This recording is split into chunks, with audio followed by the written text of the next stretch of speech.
남성도 여러분 안녕하십니까? 어느덧 제2기 마지막 교과 시간이 되었습니다.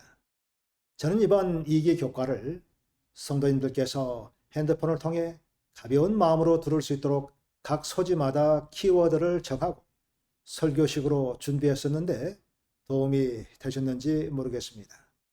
이제 마지막 13과 교과를 살펴보겠습니다. 제목은 하나님 사랑의 승리입니다. 기억절을 보겠습니다.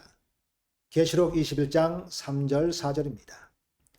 내가 들으니 보좌에서 큰 음성이 나서 이르되 보라 하나님의 장막이 사람들과 함께 있으며 하나님이 그들과 함께 계시리니 그들은 하나님의 백성이 되고 하나님은 친히 그들과 함께 계셔서 모든 눈물을 그 눈에서 닦아주시니 다시는 사망이 없고 애통하는 것이나 곡하는 것이나 아픈 것이 다시 있지 아니하리니 처음 것들이 다 지나갔음이러라. 우리 재림 성도들을 가리켜 소망의 백성 혹은 약속의 백성이라고 말합니다. 비록 삶이 힘들고 고통스럽다 할지라도 하나님의 약속의 말씀을 붙잡고 소망 가운데서 오늘도 기쁘고 의미 있게 살아가는 우리는 마지막 남은 백성입니다. 미국 역사상 가장 어려웠던 시기인 1933년부터 45년의 기간에 대통령을 역임했던 프랭클린 루즈벨트 대통령은 39세 하반신 마비가 되어 남의 도움 없이는 걸을 수 없었던 그였지만 그는 말하기를 우리는 지평선 저 너머에 더 나은 삶, 더 나은 세상이 있다는 희망, 믿음, 확신을 항상 간직하여 왔다라고 말합니다. 아인슈타인은 어제로부터 배우고 오늘을 살고 내일을 희망하라고 말했습니다. 빅토리아 여왕 시대의 유명한 영국 시인 알프레드 테니스는 희망은 오는 해 들머리에서 미소 지으며 더 행복해질 거라고 속삭이네라고 노래했습니다. 이처럼 희망 혹은 소망은 우리로 하여금 오늘을 살아갈 용기를 갖게 해준다는 사실입니다. 이번 기회 마지막 교과는 우주 역사상 가장 흥미로운 시기 가운데 펼쳐지는 그리스도의 끊임없는 사랑과 대쟁투를 끝내고 완전하게 승리하시는 모습을 살펴볼 것인데 성경의 마지막 책 요한계시록은 우리에게 오늘, 내일, 그리고 영원토록 변함없는 소망을 품게 하는 약속의 말씀임을 상기시켜 줍니다. 이제 첫째 날 소재를 살펴보겠습니다. 첫째 날 일요일 소재의 제목은 환난 중의 소망입니다. 일요일 교과의 핵심 키워드는 하나님의 보호입니다. 재림 직전에 일어날 사건들에 대해서 다니엘서 12장 1절로 2절에서 이렇게 말합니다. 그때에 내 민족을 호위하는 큰 군주 미가엘이 일어날 것이요 또 환난이 있으리니 이는 개국 이래로 그때까지 없던 환난일 것이며 그때에 내 백성 중 책에 기록된 모든 자가 구원을 받을 것이라. 예레미야 30장 7절의 말씀도 보겠습니다. 슬프다 그날이여 그와 같이 엄청난 날이 없으리라. 그날은 야곱의 환난의 때가 되미로다. 그러나 그가 환난에서 구하여냄을 얻으리로다. 이 두 말씀을 보면 인류를 위한 은혜의 시간이 끝나면 개국 이래로 그때까지 없던 환난의 시기가 이어진다고 말하고 있습니다. 또한 그것은 야곱의 환난 때라고 말하고 있고 또한 계시록 16장에서는 타락한 세상에 부어질 마지막 7재앙을 묘사하고 있습니다. 7재앙에 대해서 간략히 살펴보자면 7재앙은 지구 역사의 가장 마지막 시기에 일어나기 때문에 마지막 재앙이라고 불리워집니다. 7재앙이 내리는 이 시기는 은혜의 시간이 끝난 다음입니다. 은혜의 시간의 끝이란 그리스도께서 하늘 지성소에서 중보하시는 일을 그치는 때를 말합니다. 그러므로 7재앙은 은혜의 시기가 끝나는 것과 그리스도께서 재림하시는 것 사이에 세상에 내려질 것입니다. 7재앙의 대상은 구속적인 사랑의 마음을 굳게 닫고 회개하지 않는 자들에게 쏟아집니다. 즉 끝까지 회개하지 않는 자들에게 쏟아지는 마지막 재앙인데, 이때는 계시록 15장 8절의 말씀처럼 아무도 성전에 들어갈 자가 없다라고 한 것처럼 그리스도의 하늘 중보 봉사가 마치면 회개할 기회의 문은 영원히 닫히고 맙니다. 그러므로 일곱 재앙은 그 누구도 회개로 이끌지 않을 것이고, 단지 바벨론 편에 서기로 선택한 자들의 굳은 마음을 드러내게 되고 오히려 하나님을 더 심하게 증오하게 할 것입니다. 그러므로 그리스도의 하늘 성소 중보 사역이 끝나면 각 개인의 운명은 영원히 결정됩니다.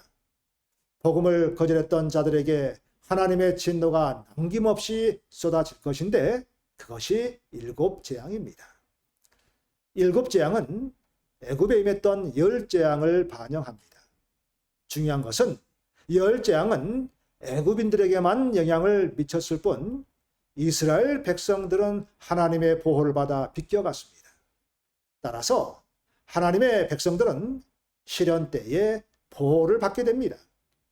애굽에 임한 재앙은 바로의 강팍한 마음을 드러냈고 애굽인들에게 그들의 신들이 그들을 보호할 수 없다는 사실을 보여주었습니다. 마찬가지로 마지막 재앙은 짐승을 경배하는 자들의 마음을 굳어지게 할 것이고 하나님의 심판으로부터 그들을 보호할 수 없는 바벨론의 무력함을 드러낼 것입니다. 안타까운 사실은 재앙으로 견디기 힘든 고통에도 불구하고 불의한 인류의 마음이 부드러워지거나 그들의 반역적인 태도가 바뀌지 않습니다. 오히려 그들은 재앙을 집행하시는 하나님을 저주하고 모욕합니다. 그리고 아무도 회개하지 않습니다. 그렇다면 하나님의 백성에게 있어서 다가올 환란의 때를 통과할 수 있게 하는 유일한 준비는 무엇일까요? 요한일서 3장 3절을 보겠습니다. 주를 향하여 이 소망을 가진 자마다 그의 깨끗하심과 같이 자기를 깨끗하게 하느니라. 계속해서 요한복음 8장 29절입니다. 나를 보내신 이가 나와 함께 하시도다. 나는 항상 그가 기뻐하시는 일을 행함으로 나를 혼자 두지 아니하셨느니라. 하나님의 백성은 고난의 때에도 세상 무엇과도 바꿀 수 없는 예수님과의 개인적인 친밀한 관계를 맺습니다. 그들의 궁극의 소망은 모든 일에서 그분을 기쁘시게 하며 성령의 역사를 통해 그리스도와 같이 순결해지는 것입니다. 사탄의 어떤 속임수도 그리스도의 순결한 마음을 훼손할 수 없었습니다. 우리도 예수님의 이러한 성품을 닮아가야 합니다. 그리스도 안에서 소망을 가진 자는 주의 재림을 맞이하기 위하여 주의 깨끗하심과 같이 자기 자신을 깨끗하게 하려고 노력해야 하는 것입니다. 이러한 사람이 하나님의 보호하심을 받게 됩니다. 시편 27편 5절입니다. 여호와께서 환난 날에 나를 그의 초막 속에 비밀히 지키시고 그의 장막 은밀한 곳에 나를 숨기시며 높은 바위 위에 두시리로다. 환난 날에 여호와께서 지키시겠다고 말씀하셨습니다. 계속해서 계시록 3장 10절을 보겠습니다. 내가 나의 인내의 말씀을 지켰은즉 내가 또한 너를 지켜 시험의 때를 면하게 하리니 이는 장차 온 세상에 임하여 땅에 거하는 사람들을 시험할 때라.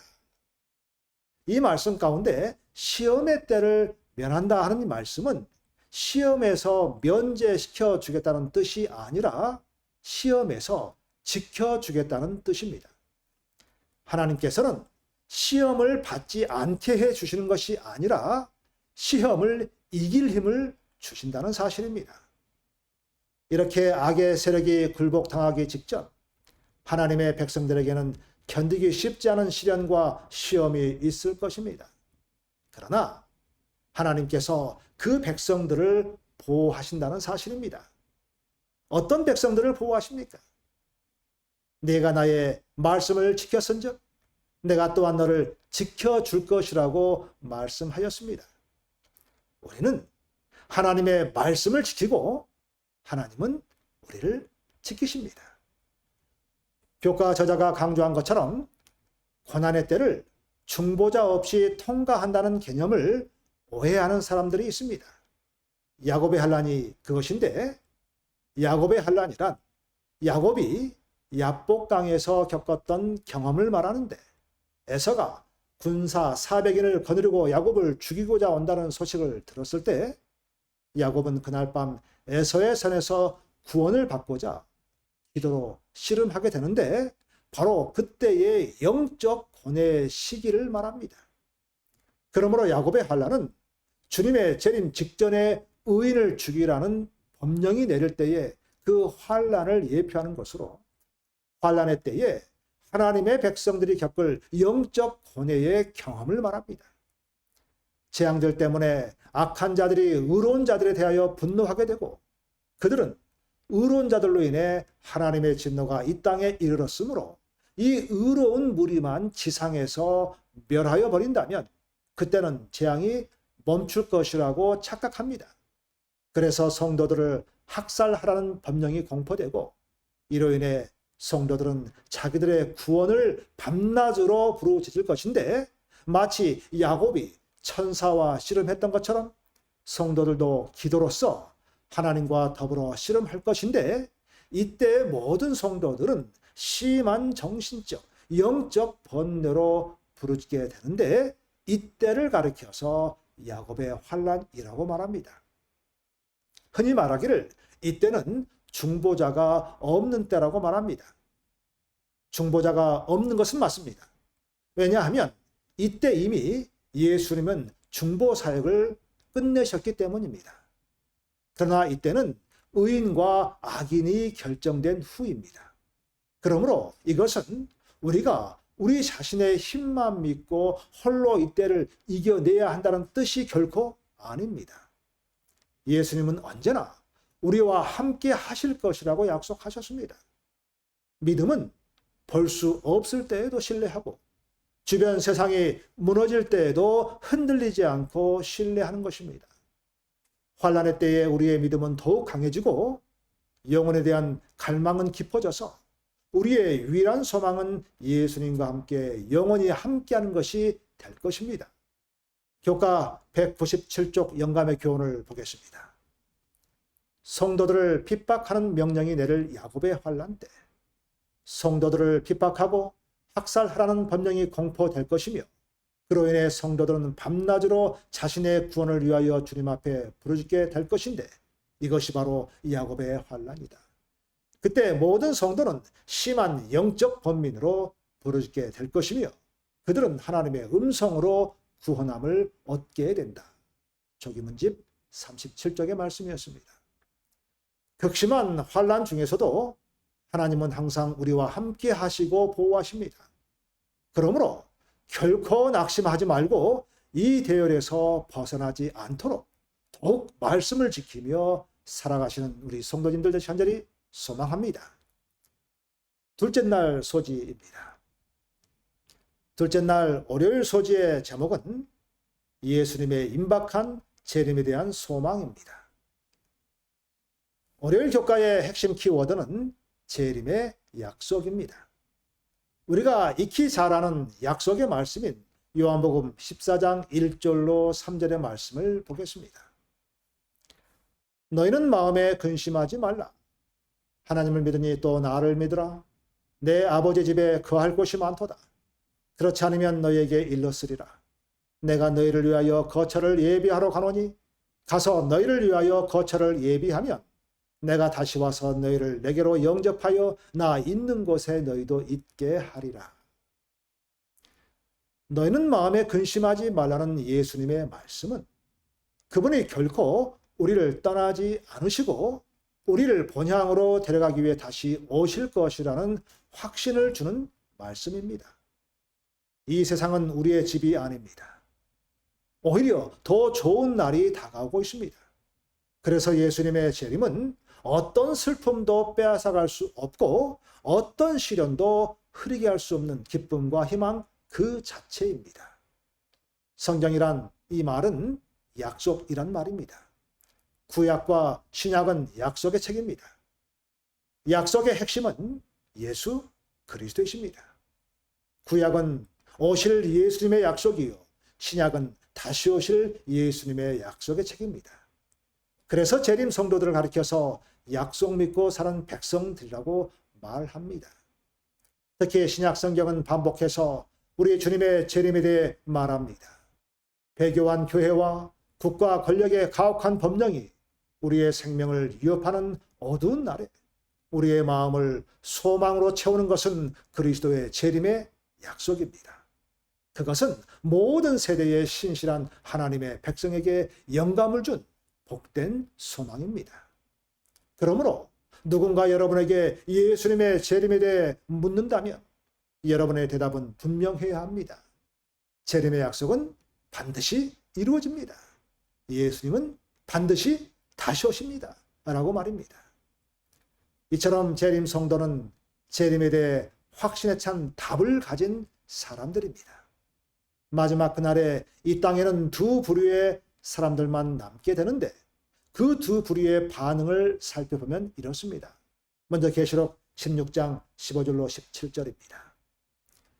땅의 임금들과 왕족들과 장군들과 부자들과 강한 자들과 모든 종과 자유인이 굴과 산들의 바위 틈에 숨어 산들과 바위에게 말하되 우리 위에 떨어져 보좌에 앉으신 이의 얼굴에서와 그 어린 양의 진노에서 우리를 가리라. 그들의 진노의 큰 날이 이르렀으니 누가 능히 서리요 하더라. 이사야 25장 8절로 9절의 말씀을 보겠습니다. 사망을 영원히 멸하실 것이라. 주 여호와께서 모든 얼굴에서 눈물을 씻기시며 자기 백성의 수치를 온 천하에 제하시리라. 여호와께서 이같이 말씀하셨느니라. 그날에 말하기를 이는 우리의 하나님이시라. 우리가 그를 기다렸으니 그가 우리를 구원하시리로다. 이는 여호와시라. 우리가 그를 기다렸으니 우리는 그의 구원을 기뻐하며 즐거워하리라 할 것이며.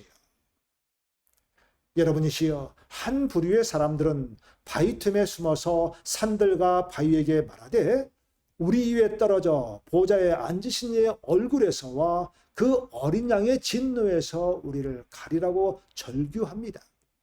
하지만 한 부류는 기뻐하며 즐거워합니다. 여러분들은 어느 대열에 서 계시겠습니까? 선택은 본인에게 달려 있습니다.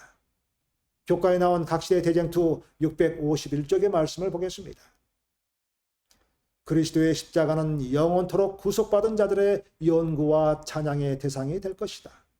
그들은 영광을 입으신 그리스도를 통하여 십자가에 달리신 그리스도를 볼 것이다. 온 우주의 창조자시며 모든 운명의 결정자께서 인류를 위한 사랑 때문에 당신의 영광을 버리시고 스스로를 낮추셨다는 것은 영원히 우주의 경의와 존경을 자아낼 것이다. 계속해서 교과 181쪽 영감의 교훈을 보겠습니다.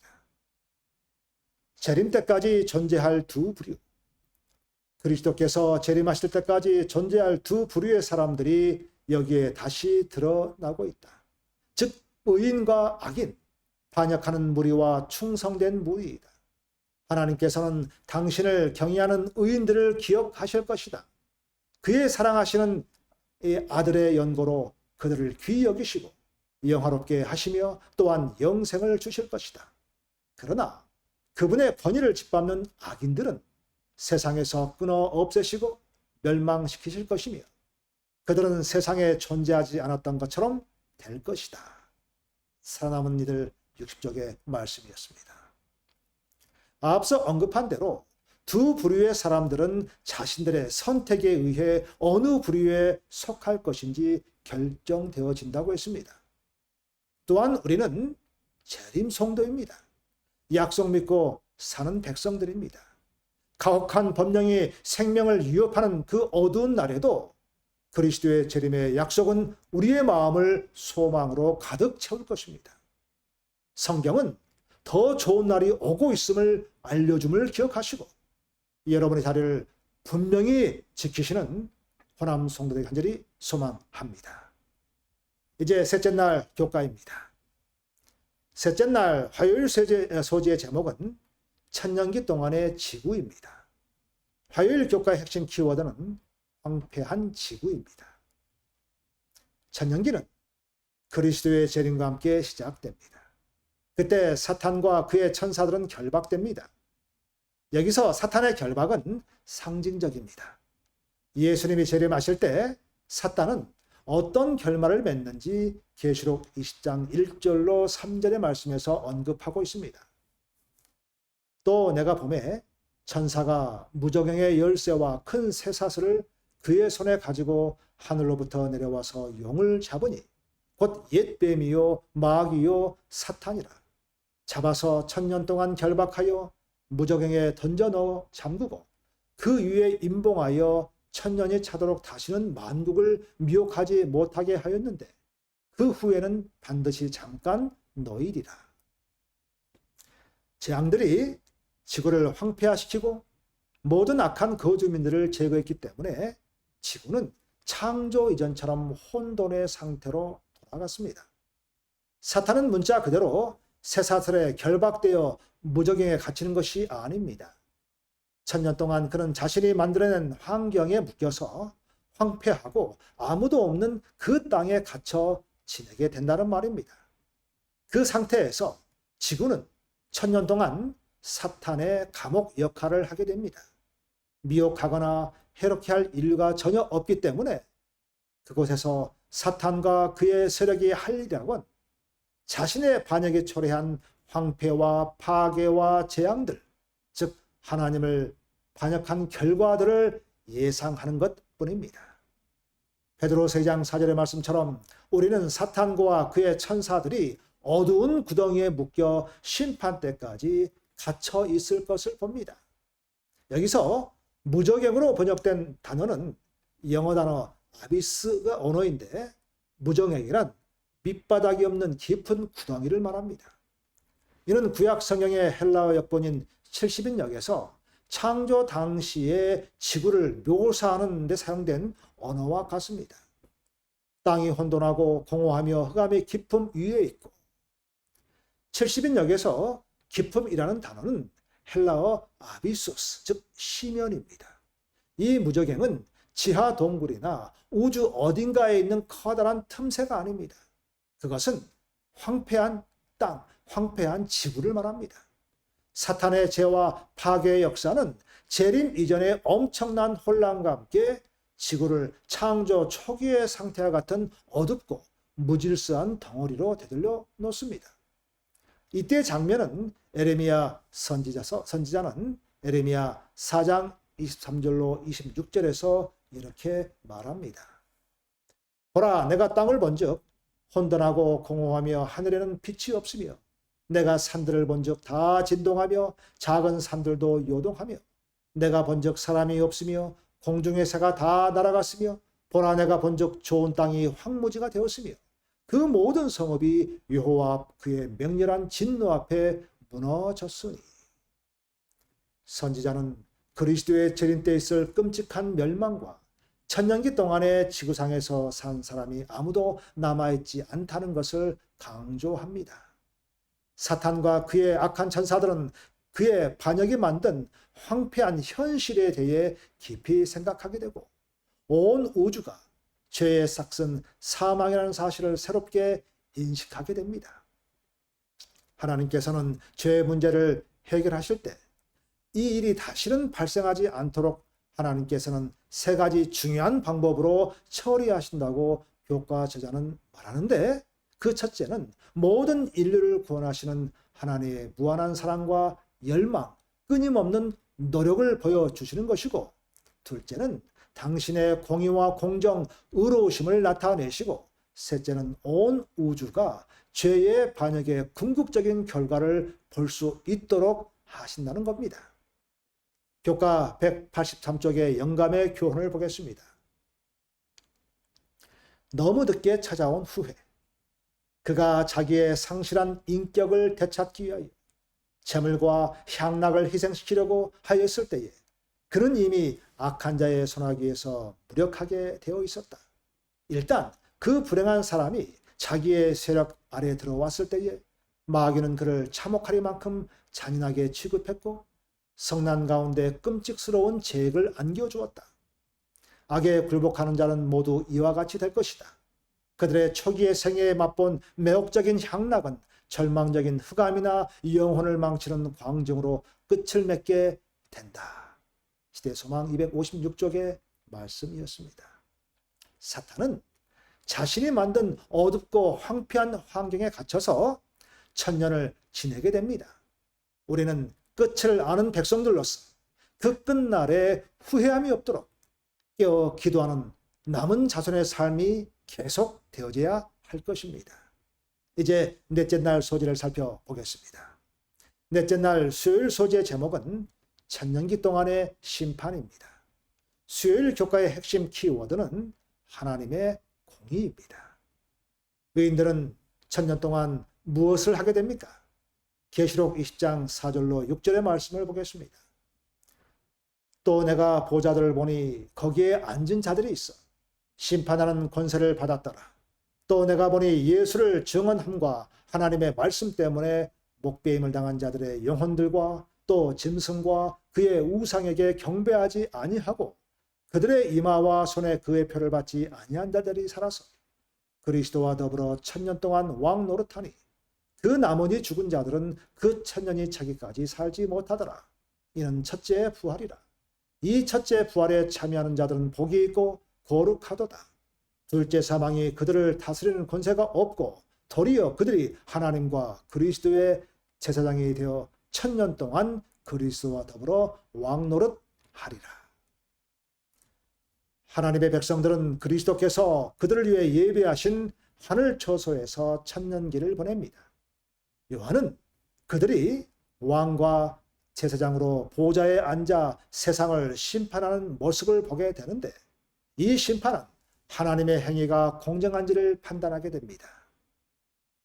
역사적으로 사탄은 하나님의 성품과 그분의 피조물들을 다루시는 방법에 관하여 의문을 제기해 왔습니다. 천년기의 하나님은 구속받은 자들로 하여금 역사의 기록을 조회하도록 허락하셔서 그들의 삶에 임하신 그분의 인도하신 뿐만 아니라 멸망당한 자들에게 내리셨던 그분의 결정들이 공정한지에 관하여 모든 해답을 찾게 하십니다. 그리고 마침내 천년기가 끝날 무렵 그분의 공의에 관한 모든 의문이 영원히 해결됩니다.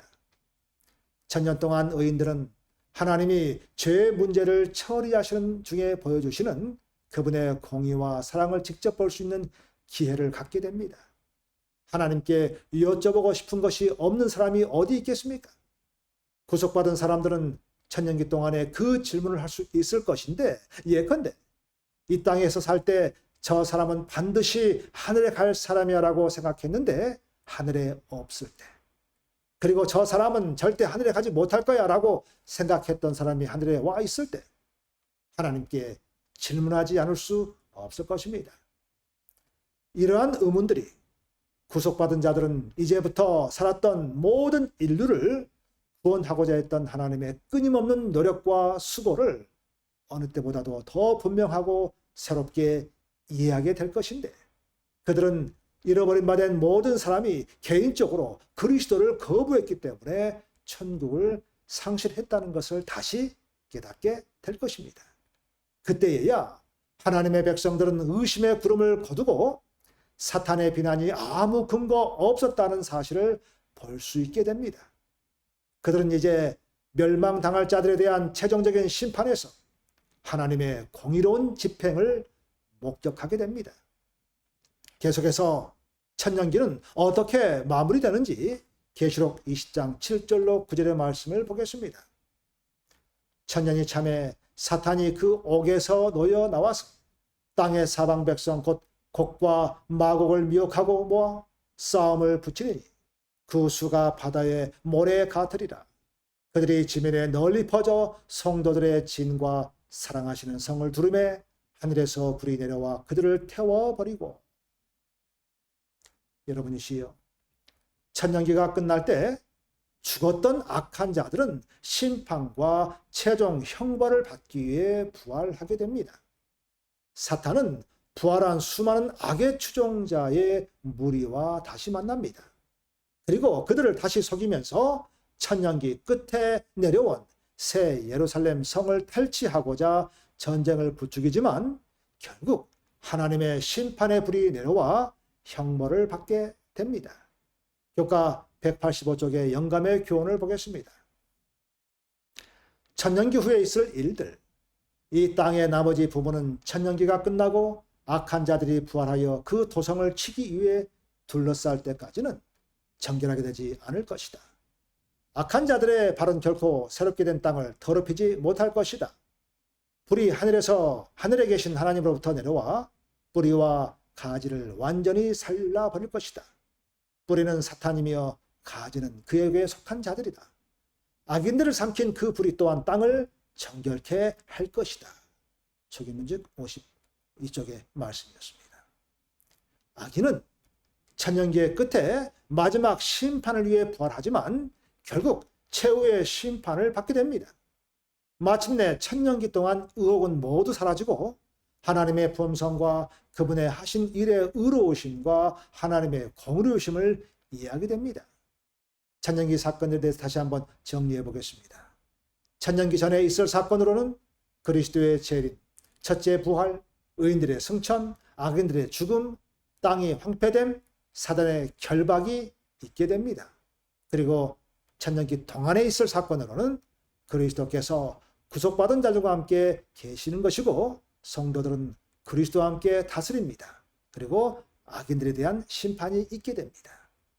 그리고 천년기 끝에 있을 사건으로는 그리스도와 성도들과 성이 내려오고 심판의 부활, 사단의 감금이 끝나게 되고 사단과 죄인들의 멸망, 지구의 정결, 새하늘과 새 땅의 재창조가 되면서 선악의 대쟁투는 대단원의 막을 내리게 됩니다. 이제 다섯째 날 교과를 보겠습니다. 다섯째 날 목요일 소재 제목은 두 가지 영혼입니다. 목요일 교과의 핵심 키워드는 악인들의 심판입니다.